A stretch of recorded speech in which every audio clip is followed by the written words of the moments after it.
삶으로 다시 떠오르기. 에크하르트 톨레. 1장. 인간 이식의 꽃 피어남. 우리는 지금 진화하지 않으면 안 된다. 변화를 가져오기 위한 수단. 인류는 의식의 전환을 위한 준비가 되었는가? 아무리 아름다운 꽃도 그것에 비하면 빛을 잃을 정도의 근본적이고 심오한 내적 개화를 위한 준비가. 인간은 조건지어진 마음 구조의 무거운 밀도를 버리고 말하자면 수정이나 보석처럼 의식의 빛을 투명하게 통과시킬 수 있는가? 물질주의와 물질성의 중력을 거부하고 에고가 계속 자리잡게 해 자신의 개인성 안에 갇혀있게 만드는 형상과의 동일화 위로 날아오를 수 있는가? 그러한 변화의 가능성이 인류의 위대한 지혜를 담은 가르침들, 그것들의 중심 메시지였다. 그 메시지를 전달한 사람들, 즉 붓다, 예수, 그 밖의 이름이 알려지지 않은 사람들은 모두 초기에 피어난 인류의 꽃들이었다.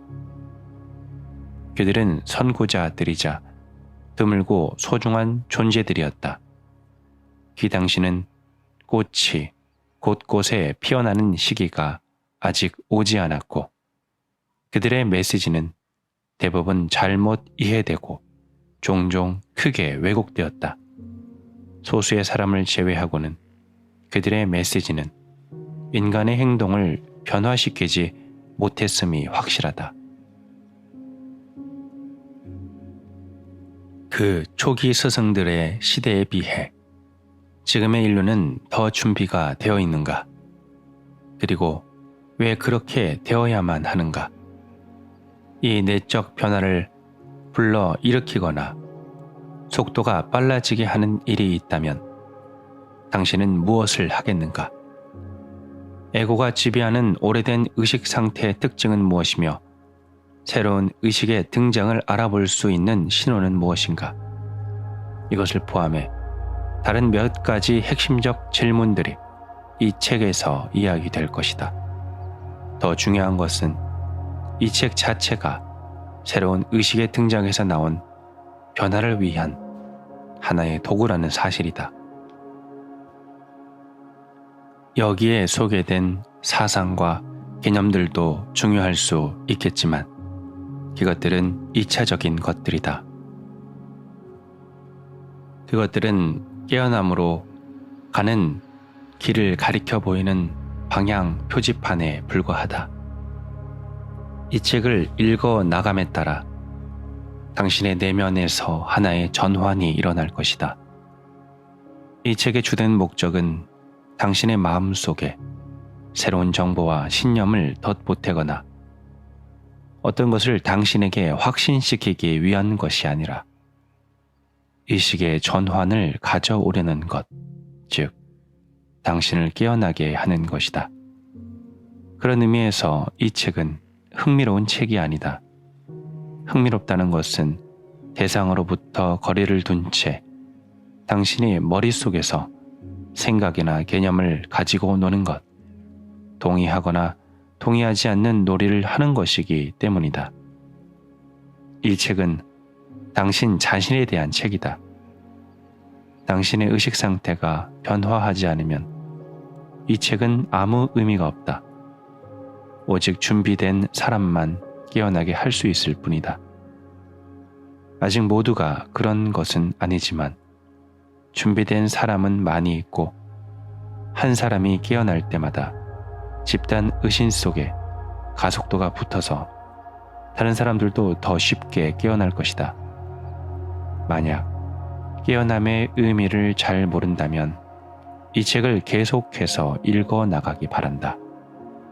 오직 깨어남에서만 당신은 깨어남의 진정한 의미를 알 수 있다. 한순간의 짧은 경험만으로도 깨어남의 과정이 시작되기에 충분하며 일단 시작된 과정은 되돌아가지 않는다. 이 책을 읽음으로써 그 잠깐의 경험이 찾아오는 사람도 있을 것이다. 자신은 깨닫지 못하고 있어도 이미 그 과정이 시작된 사람도 많을 것이다. 그 사람들은 이 책을 읽는 동안에 그것을 깨닫게 될 것이다. 어떤 사람들에게는 그 과정이 상실과 고통을 통해 시작되었을 수도 있다.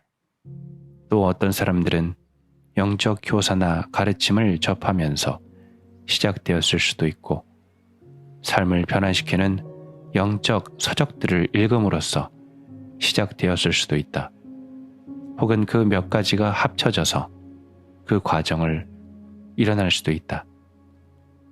만약 당신의 내면에서 그 깨어남의 과정이 이미 시작되었다면 이 책을 읽음으로써 그 깨어남이 더 빨라지고 더 강렬해질 것이다. 깨어남의 핵심적인 부분은 깨어있지 않은 자신을 자각하는 일이다.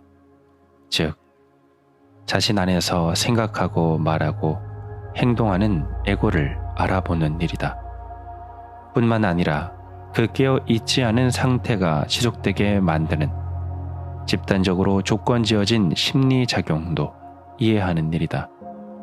그러므로 이 책은 먼저 에고의 주된 특성들과 함께 그 특성들이 개인과 집단 속에서 어떻게 작용하는가를 보여줄 것이다. 이것은 서로 연결된 두 가지 이유에서 중요하다. 첫 번째 이유는 에고의 배후에서 작용하는 기본 구조를 알지 못하면 에고를 알아차릴 수도 없고, 그 때문에 에고의 속임수에 넘어가 계속해서 에고를 자신이라고 믿기 때문이다. 이것은 당신인 척 가장하는 사칭꾼인 에고가 당신을 차지해버리는 것을 의미한다. 두 번째 이유는 알아봄 자체가 깨어남의 한 방법이기 때문이다. 자기 안에 무의식을 알아볼 때 그 알아봄을 가능하게 만드는 그것 자체가 바로 의식의 일어남이고 깨어남이다. 어둠과 싸울 수 없듯이 에고와 싸워서는 이길 수가 없다. 필요한 것은 의식이라는 빛이다. 당신이 그 빛이다. 인간에게 상속된 기능장애, 인류의 오랜 종교들과 영적 전통들을 더 깊이 들여다보면 표면에는 많은 차이점들이 있지만 그 밑바탕에는 그들 대부분이 동의하는 두 가지 핵심적 통찰이 있음을 발견할 수 있다. 그 통찰을 설명하기 위해 그들이 사용하는 단어들은 다르지만 모두 근본적인 진리의 두 가지 측면을 가리킨다. 이 진리의 첫 번째 부분은 대부분 인간의 정상적인 마음 상태에는 기능장애 또는 광기라고도 부를 수 있는 강한 요소가 내포되어 있다는 깨달음이다. 힌두교의 핵심에 해당하는 몇몇 가르침들은 아마도 이 기능장애를 집단적인 정신병 형태로 보는 시각에 가장 근접해 있을 것이다. 그들은 그것을 마야, 즉 망상의 장막이라고 부른다. 인도 출신의 위대한 성자 라마나 마하리시, 남인도의 영적 스승으로 나는 누구인가라는 질문을 제시했음. 그는 직설적으로 말했다. 마음은 마야이다. 불교는 다른 용어를 사용한다. 붓다에 따르면 인간의 마음은 정상 상태에서 두카를 가져온다. 두카는 고통, 불만족 혹은 평범한 불행으로 번역할 수 있다. 붓다는 그것이 인간 조건의 특징이라고 보았다. 어디에 있든 무엇을 하든 당신은 두카와 마주치게 될 것이고 두카는 빠르든 늦든 모든 상황에 모습을 나타낼 것이라고 붓다는 말한다. 기독교의 가르침에 의하면 인류라는 집단의 정상적인 상태가 원죄이다. 죄라는 단어는 매우 잘못 이해되고 잘못 해석되어 왔다. 신약 성서에 사용된 고대 히라버를 글자 그대로 번역하면 죄는 화살 쏘는 이가 관역을 빗 맞히듯이 관역에서 벗어난 것이다. 따라서 죄는 핵심에서 벗어난 인간의 존재 방식을 의미한다. 그것은 서투르고 눈이 먼 채로 사는 것이며 그리하여 고통을 겪고 고통을 야기하는 것이다. 문화적 축적물과 잘못된 해석들을 걷어내면 죄는 인간의 조건 속에 내재한 기능 장애를 가리킨다.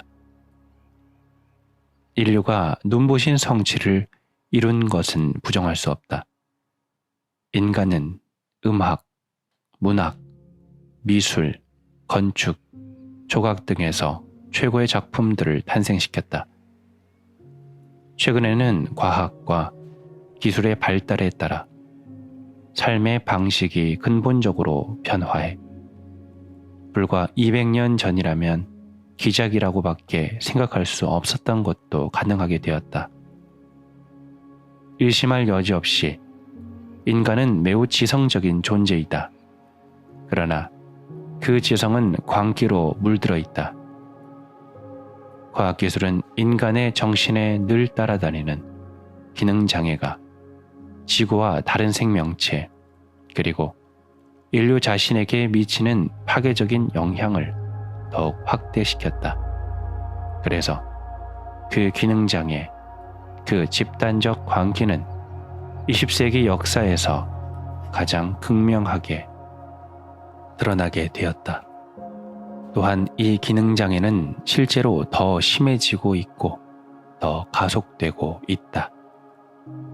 1차 세계대전은 1914년에 일어났다. 물론 그 전에도 두려움, 탐욕, 권력욕이 일으킨 파괴적이고 잔혹한 전쟁은 인류 역사 내내 흔한 사건이었다. 종교와 이념을 내세운 인간 착취, 고문, 광범위한 폭력 등이 그것과 함께했다. 인류는 자연재해보다 서로가 일으킨 재앙에 훨씬 더 고통받았다.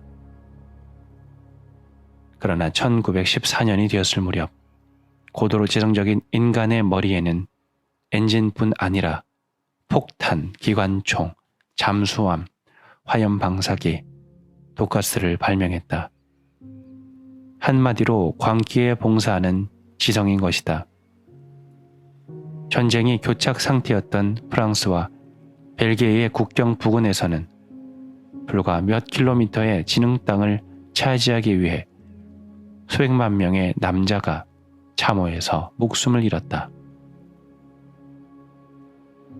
1918년 전쟁이 끝났을 때 살아남은 자들은 믿기 어려운 시선과 공포심으로 파괴의 잔해를 바라보았다. 1,000만 명이 살해당했고 훨씬 더 많은 숫자가 팔다리가 잘리거나 불구자가 되었다. 전에는 인류의 광기가 효과면에서 이만큼 파괴적이고 이만큼 극명하게 드러난 적이 없었다. 하지만 그것이 시작에 불과하다는 것을 아무도 알지 못했다. 20세기가 끝나갈 때까지 동료 인간들의 손에 폭력적인 죽음을 맞이한 숫자는 1억 명을 넘었다. 그들이 국가 간의 전쟁뿐 아니라 대량 살육과 집단 학살에 의해 죽음을 맞았다. 스탈린 통치하에 소련에서 계급의 적, 스파이, 배신자 등으로 2천만 명이 살해되었고 공포의 홀로코스트, 나치 독일의 유대인 대학살에서는 이루 말할 수 없는 끔찍한 참사가 자행되었다. 또한 스페인 내전과 인구의 4분의 1이 살해된 크메르 루주 체제의 캄보디아 등 규모가 작은 셀 수 없이 많은 내전에서도 무수한 희생자가 나왔다. 이러한 광기가 수그러들기커녕 21세기는 지금도 계속되고 있다는 것은 매일 텔레비전 뉴스만 봐도 알 수 있다. 인류의 집단적인 기능장애의 또 다른 측면은 다른 생명체들과 지구 자체에 인간이 가하고 있는 폭력이다. 인간은 산소를 생산하는 숲을 파헤치고 식물과 동물의 삶을 파괴해왔다. 공장과 다를 바 없는 농장들에서 동물들을 학대하고 강과 바다와 공기를 더럽혔다. 인간은 탐욕에 눈이 멀어 자신과 전체와의 연결성을 이해하지 못하고 있고 이대로 내버려두면 자멸로 이어질 수밖에 없는 행동을 지금도 계속하고 있다. 인간 존재의 핵심에 존재하는 집단적 광기가 가져오는 사건들이 인류 역사의 큰 부분을 차지하고 있다. 인류의 역사는 대부분 광기의 역사이다. 만약 이것이 한 개인의 병력이라고 한다면 틀림없이 다음과 같은 진단이 내려졌을 것이다. 만성적 피해망상증. 적이라고 굳게 믿는 사실 적이라는 것은 그 자신의 무의식의 투영에 불과하지만 상대방을 향한 병적인 살인 충동과 극도의 폭력과 잔인성, 가끔씩 잠깐 동안 제정신이 돌아올 뿐인 범죄광. 두려움과 탐욕과 권력욕은 국가, 민족, 종교, 이념 간의 전쟁과 폭력의 배후에 있는 심리적 동기일 뿐 아니라 개인 관계에서도 끊임없이 일어나는 갈등의 원인이다. 그것들이 타인뿐 아니라 자기 자신에 대한 인식의 왜곡을 가져온다. 그것들 때문에 온갖 상황을 잘못 해석하고 더 많은 것을 원하는 자신의 욕구를 만족시키고 두려움을 해결하기 위해 잘못된 행동으로 이끌려간다. 더 많은 것을 원하는 욕구는 결코 채워질 수 없는 밑빠진 독이다. 하지만 이것을 깨닫는 것이 중요하다. 두려움, 탐욕, 권력욕은 여기서 말하는 기능장애 자체가 아니라 인간 개개인의 마음속에 깊이 뿌리내린 집단적 망상이라는 기능장애의 결과물이다. 많은 영적 가르침들은 두려움과 욕망을 버리라고 말한다. 그러나 이 시도는 대개 실패로 끝이 난다. 기능장애의 근원까지 가닿지 못하기 때문이다. 두려움, 탐욕, 권력욕은 근본 원인이 아니다. 더 좋은 인간, 더 나은 인간이 되려고 노력하는 것은 칭찬받을 만하고 고상한 일처럼 들리지만 의식의 전환이 일어나지 않는 한 결국은 실패할 수밖에 없는 노력이다. 왜냐하면 좋은 사람이 되려는 건 역시 똑같은 기능장애의 일부이기 때문이다. 더 미묘하고 순화되긴 했지만 여전히 자기를 강화하는 형태이다. 그런 노력 역시도 자신이 관념 속에서 나라고 여기는 이미지를 더 크게 그리고 더 강하게 만들려는 욕망과 아무 차이가 없다. 좋은 사람이 되려고 노력한다고 해서 좋은 사람이 되는 것이 아니다. 이미 자신 안에 있는 좋은 것을 발견하고 그 좋은 것이 밖으로 나오게 함으로써만 좋은 인간이 될 수 있다. 그러나 그 좋은 것이 나타나기 위해서는 당신의 의식 상태에 근본적인 변화가 일어나야만 한다. 본래 고결한 이상으로부터 시작된 공산주의의 역사는 인간이 먼저 자신의 의식 상태 속 현실을 변화시키려고 하지 않고 다만 외부적 현실을 변화시키려고 할 때, 즉 새로운 지구를 만들려고 시도할 때 어떤 일이 일어나는가를 분명하게 보여준다. 그들은 모든 인간이 내면에 지니고 있는 에고라는 기능장애 요소를 고려하지 않고 행동 계획을 세운 것이다.